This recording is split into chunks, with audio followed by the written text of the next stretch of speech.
समाजहितासाठी समाजातील प्रश्न, संकल्पना राज्यगत व प्रशासनापर्यंत पोहोचणं गरजेचं आहे. तरच प्रगती होऊ शकते. स्वातंत्र्यानंतर फार मोठा काळ गेला तरीही सर्वसामान्य जनता प्रशासन व राजकीय लोकांशी संवाद साधणं, जाब विचारण्याच्या मनस्थितीत नाही. हे फार घातक आहे. संवाद झाल्याखेरीज विकास होणार नाही. संस्थेचे उपक्रम अत्यंत महत्त्वपूर्ण आहेत. असा आपुलकीचे कट्टे महाराष्ट्रभर गावखेड्यापर्यंत पोहोचले पाहिजेत. हीच खरी छत्रपती शिवाजी महाराजांची शिकवण ठरेल, असं मत शिवजन्मोत्सव 2025 युवा विकास कल्याणकारी सेवाभावी संस्थेच्या वतीने साजरा करण्यात आला. यावेळी अजितराव घोरपडे यांनी व्यक्त केलं. कार्यक्रमाचे प्रमुख पाहुणे म्हणून ते बोलत होते.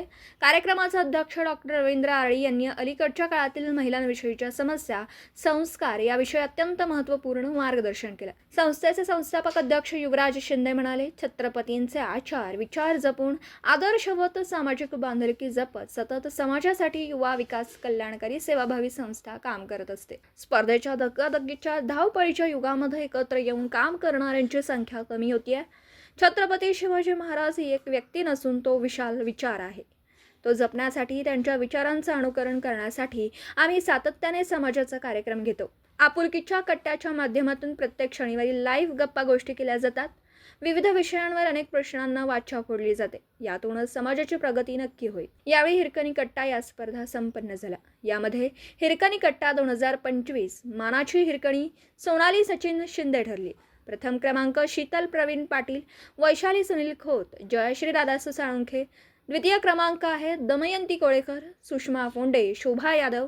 तृतीय क्रमांक वंदना देवांग, गौरी सकटे, शेवंती आडमुठे यांनी पटकावले. जिजाऊ ब्रिगेडच्या महिलांनी लेझिमवर ताल धरला. यावेळी सांगली भूषण म्हणून रावसाहेब पाटील, महेश पाटील, ज्योती देवकर, रावसाहेब खोजगे, मेजर सतीश पाटील, कुलदीप माने, राकेश दळण्णावर पुरस्कार देण्यात आले. मान्यवरांच्या हस्ते आपुलकीचा कट्टा संचलित सांगलीच्या परिवर्तनाची नवी दिशा या स्मरणिकेचं प्रकाशन संपन्न झालं. संस्थेचे संस्थापक अध्यक्ष यांनी संपादित केलेल्या स्मरणिकेत अनेक मान्यवरांनी सांगलीच्या विकासासाठी आपली मतं मांडली. डॉक्टर शाहीर देवानंद माळी व सहकलाकार यांचा पोवाडा कार्यक्रम यावेळी मोठ्या उत्साहात साजरा झाला. हजारो शिवप्रेमींनी या कार्यक्रमाचा लाभ घेतला. स्नेहभोजनाने कार्यक्रमाची सांगता झाली. प्रास्ताविक संस्थेच्या सचिव रेखा पाटील यांनी केलं. यावेळी अमृता सूर्यवंशी, राजेंद्र सिंह पाटील, रामहरी ठोंबरे, प्रकाश पाटील, जयंत निरगुडे, जालिंदर फारणे, राजकुमार पेडणेकर, श्रीकांत पाटील, बाळासाहेब माने, संदीप चौगुले, फकरुद्दीन भालदार, ललिता घाटके, अमृता निरगुडे, ज्योती बुवा, सतीश जाधव, शुभम गिड्डे, अनिकेत शिंदे, जबरूज चव्हाण, उषा मदने, दीपाली सूर्यवंशी, डॉक्टर मधुरा किल्लेदार व हजारो शिवप्रेमी उपस्थित होते. कलेक्टर घडतील, क्लास 1 घडतील, पण त्याचबरोबर एक सामान्य भारताचा चांगला नागरिक घडावा, वैचारिक नागरिक घडावा, हीच माझी अपेक्षा आहे. आणि तोच आमच्या संस्थेचा सातत्यानं प्रयत्न असेल. त्यामुळे तुम्ही वेळात वेळ काढून या ठिकाणी आम्हाला वेळ दिला. उपस्थितांना सर्वांच्या वतीनं जोरदार टाळ्यानं त्यांचं स्वागत करायचं आहे.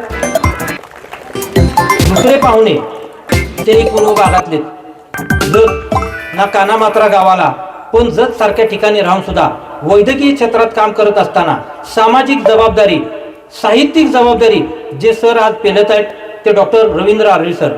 त्यांना गेल्या वर्षी आमच्या संस्थेच्या वतीनं सांगली भूषण पुरस्कार दिला होता. आणि आज सर या ठिकाणी अध्यक्ष म्हणून संस्थेला लाभले. सरांना थोडासा कामाचा आढावा आलेला आहे. आपुलकीच्या कट्ट्याच्या कार्यक्रमालाही सर या ठिकाणी उपस्थित होते. ज्या अंक आज 6व्या अंकाचं प्रकाशन युवा विकास कल्याणकारी सेवाभावी संस्थेचं होतंय त्या अंकात सरांचे लेख आहेत. खरं पाहता समोर बसलेल्या नागरिकांना परत एकदा विनंती आहे, आरळी सरांसाठी परत एकदा जोरदार टाळ्या.